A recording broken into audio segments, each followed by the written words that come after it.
quand la réussite devient une corvée. Comment se fait-il qu'une réussite devient une corvée? Effectivement, nous allons comprendre en cherchant à creuser dans ces écritures et comprendre combien une réussite peut t'amener dans une corvée.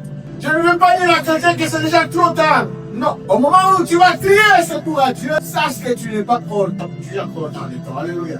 Ça ne sera pas tard. Si tu es associé de Dieu aujourd'hui, le Seigneur vient nous utiliser.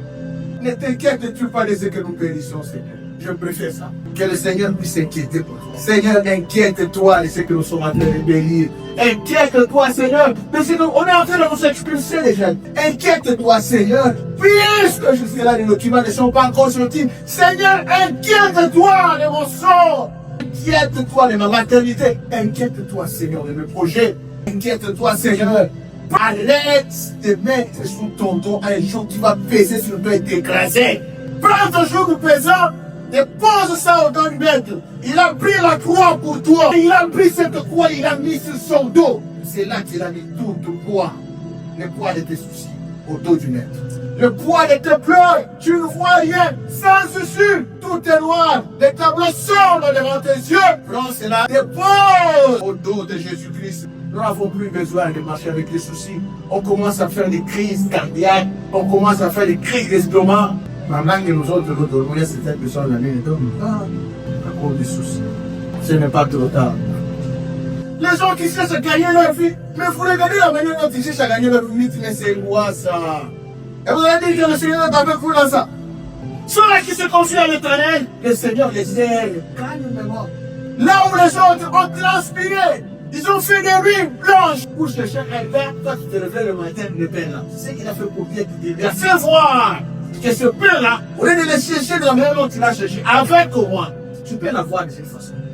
Si Dieu était avec toi, peut-être tu n'aurais pas pu arriver jusqu'à ce niveau-là. Même si tu as passé une nuit sombre, une nuit de misère, une nuit de calvaire. Mais sache que le matin arrive où le Seigneur va se pointer dans ta vie. Il avait demandé à Dieu rien que la sagesse pour diriger le pays. Et l'Éternel lui a fait donner. Il était un homme sage, très sage. Malgré sa sagesse, il a fini par écrire ça.